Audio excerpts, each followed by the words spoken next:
defense, Iowa State style. Unyielding, unparalleled, and unequaled.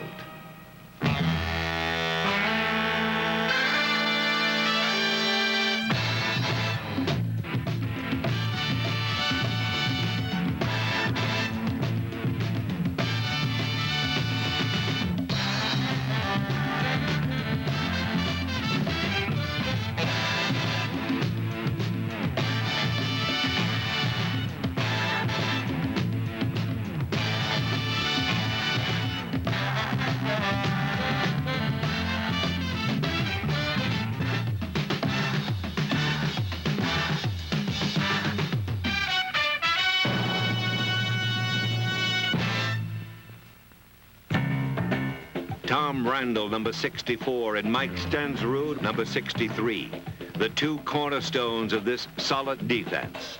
Both were named Consensus All-Conference, only the second pair of tackles from the same team to accomplish that feat in the history of the Big 8 Conference. Randall, known as Mr. Consistent, led all Big 8 down linemen in tackles. He was selected by his teammates to co-captain this rugged defense. Stensrud, who stalks his prey like a giant cat, is impossible to block and sacked more quarterbacks than any other interior lineman in the Big 8 in 1977. The towering tackle looms as one of the favorites for the Outland Trophy in 1978.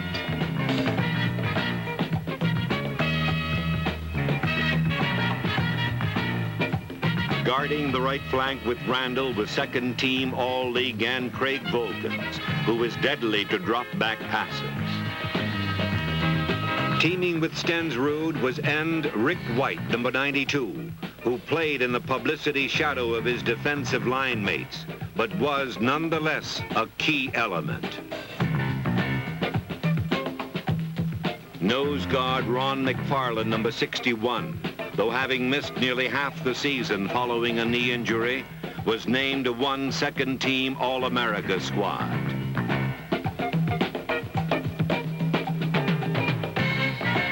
Replacing McFarland was sophomore Greg Rensink, who learned from his predecessor well and was equally adept at plugging up the middle against enemy invasion.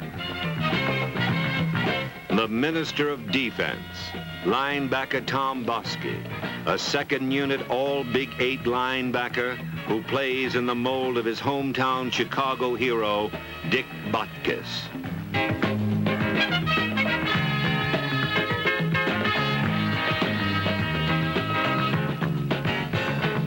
At the other linebacker slot, the Cyclones had Mark Settle, an unheralded senior who had a knack for being around the football, whether it be a run or a pass.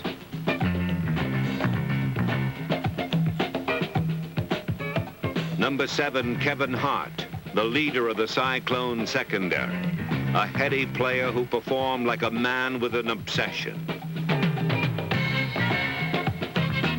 Kevin's dedication and determination earned him a spot in the All-Big 8 defensive backfield.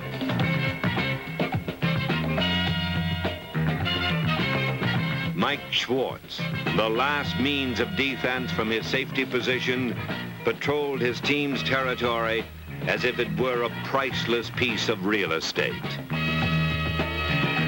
The strong man of the defensive backfield, Tom Perdico, who leveled ball carriers with the ease which has allowed the Pennsylvania product to bench press over 400 pounds. At the other corner opposite Hart, Mike Clemens would wreak havoc for enemy air attacks. While Jerry Washington was called upon to stifle human wave assaults on the ground.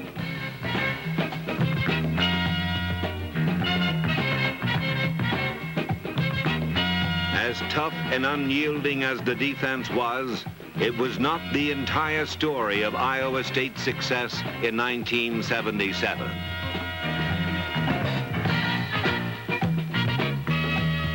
The Cyclones had an opportunistic offense, capitalizing on the slightest mistake of an opponent.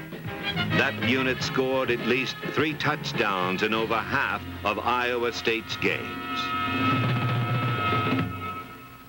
To his teammates, he is known as Money Green. To his friends and family, he is Dexter. To football experts, he is one of the best at his trade, carrying the football.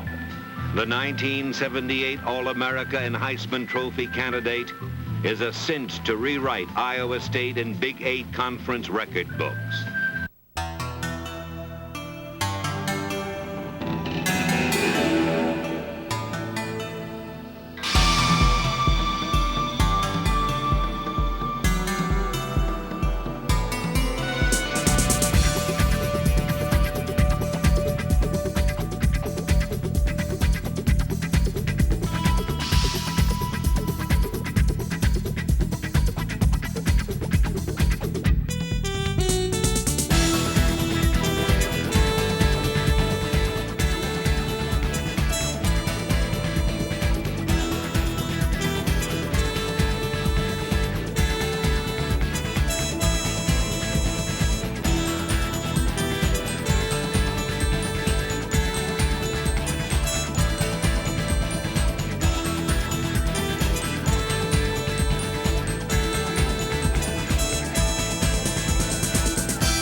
Cal Cummins, a 2-year starter, was Green's backfield running mate. His timely blocking helped Green gain over 2,500 yards in the past 2 seasons. But the senior fullback was also a big play threat of his own, gaining nearly 1,000 yards the past 2 seasons.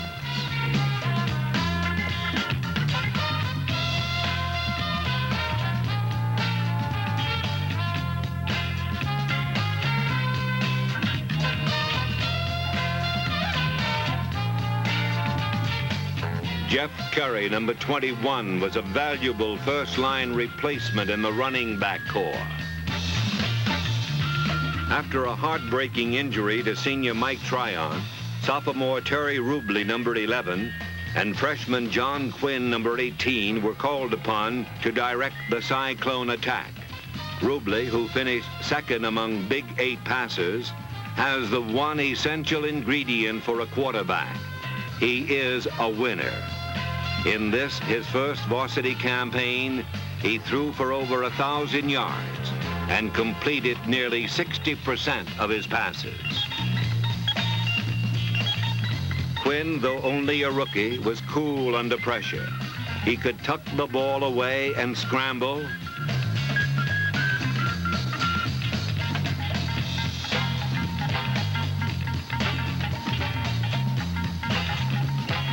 and still fire with pinpoint accuracy to an open receiver. Those 2 young field generals had 4 sure-handed wide receivers to rely on. Number 29, Ray Hardy, a dangerous big play type who could sting opposing defenses with his pass receiving ability, or with his running prowess.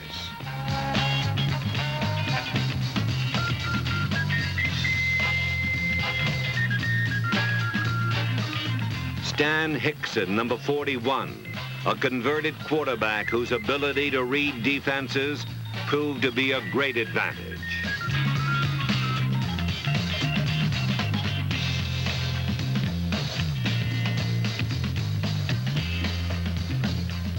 Senior John Solomon, number 28, one of the best downfield blockers in the Big 8, in addition to being a valuable pass receiver.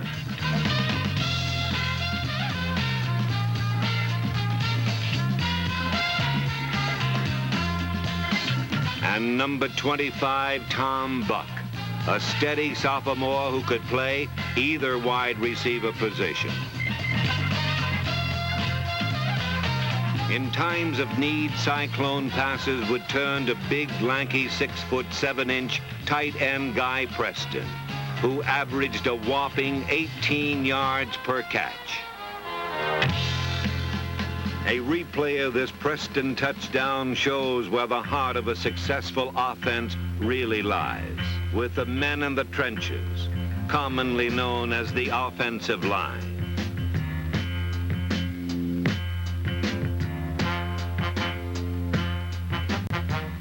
Supplying the leadership for this young brick wall was number 68 senior tackle Kevin Cunningham, who made plays like this stand-up block to enable Cyclone backs to run for glory. Dick Cavalier, number 66, delivers another bone-jawing block, a trademark of this highly touted sophomore. Center Mark Boehm, number 56, was a strong anchor in the middle and was one of the most underrated pivot men in the Big 8 Conference.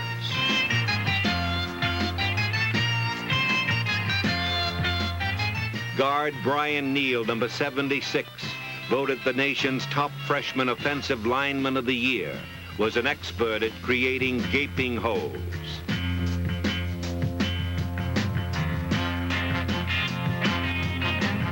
At the other guard was big, strong Al Grissinger, number 70, who would go to great lengths to protect his quarterback.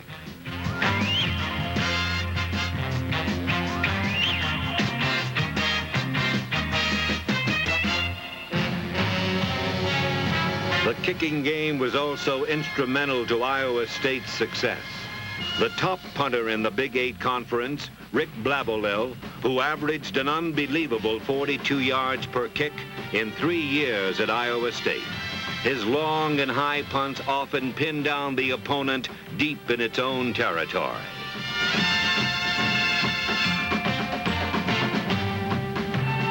Scott Coleman, whose left-footed, barefoot, soccer-style kicking raised eyebrows, finished his collegiate career with several ISU kick-scoring records.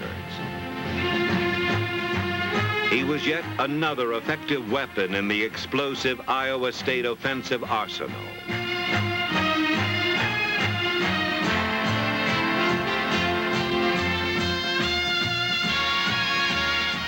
The kick return game was also of definite value to the Cyclone cause.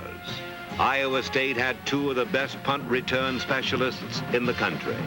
Mike Schwartz, number 26, displayed both speed and ingenuity in his role as a punt return ace.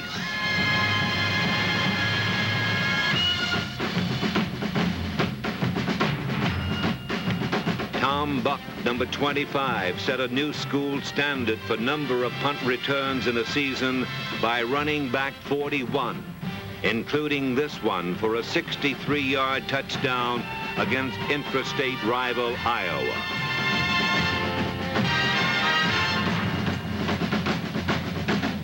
The number 1 kickoff returner for 3 consecutive years in the Big 8 has been Ray Hardy.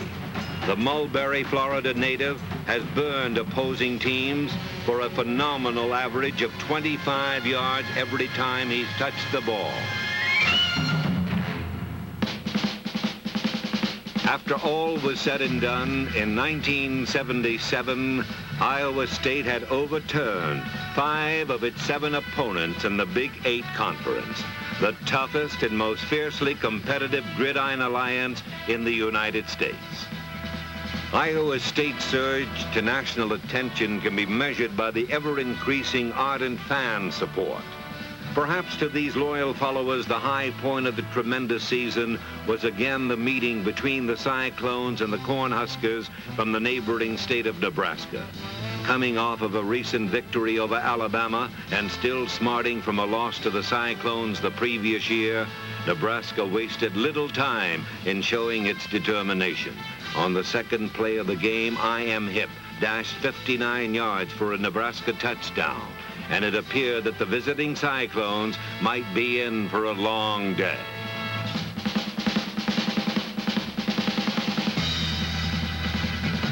However, quarterback Terry Rubley led the Cyclones right back on a 76-yard touchdown drive on their next possession, with a sophomore signal caller capping the march on this 5-yard run. After Hipp scored again for the Huskers, Rubley directed another long march, this time 82 yards, with Dexter Green going up the middle for the final 19, following some outstanding blocking.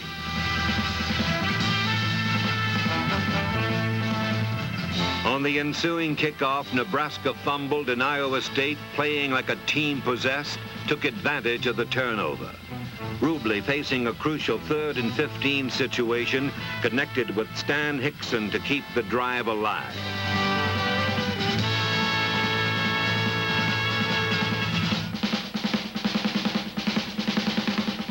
Cal Cummins was given the honors from 3 yards out, and he gave ISU a 21-14 lead.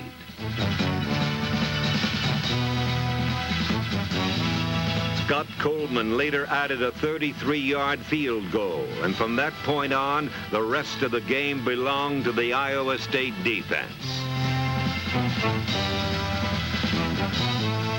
Once again, the mighty Cyclone defenders rose to the challenge, shutting down the high-powered Nebraska offensive juggernaut.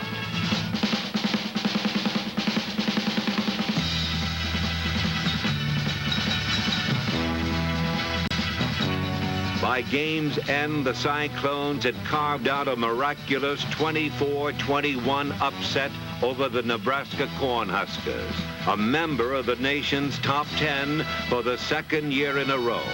It was sweet success for the Cardinal and Gold, which for too many years had suffered heartbreak at the hands of the Big Red. The Cyclones would go on to beat Kansas, Kansas State, and Oklahoma State, in addition to the opening conference wins over Missouri and Nebraska. Altogether, the season added up to 8 wins, and that caught the eye of the Peach Bowl Selection Committee. On Sunday night, November 20th, Iowa State Athletic Director Lou McCullough received a call from the Peach Bowl Committee offering the Cyclones a bid to play in the Atlanta Extravaganza on New Year's Eve. 12,000 Iowa State boosters promptly purchased every ticket in sight, and they were in the stands when their Cyclones played in their 3rd postseason bowl in a span of 7 years. Yes, Iowa State now has the number of great athletes, top coaching, and outstanding facility to be one of the nation's top teams.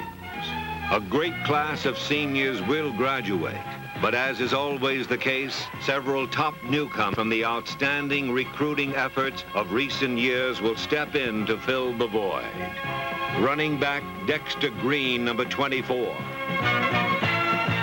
Defensive tackle Mike Stensrud, number 63. Linebacker Tom Bosky, number 96.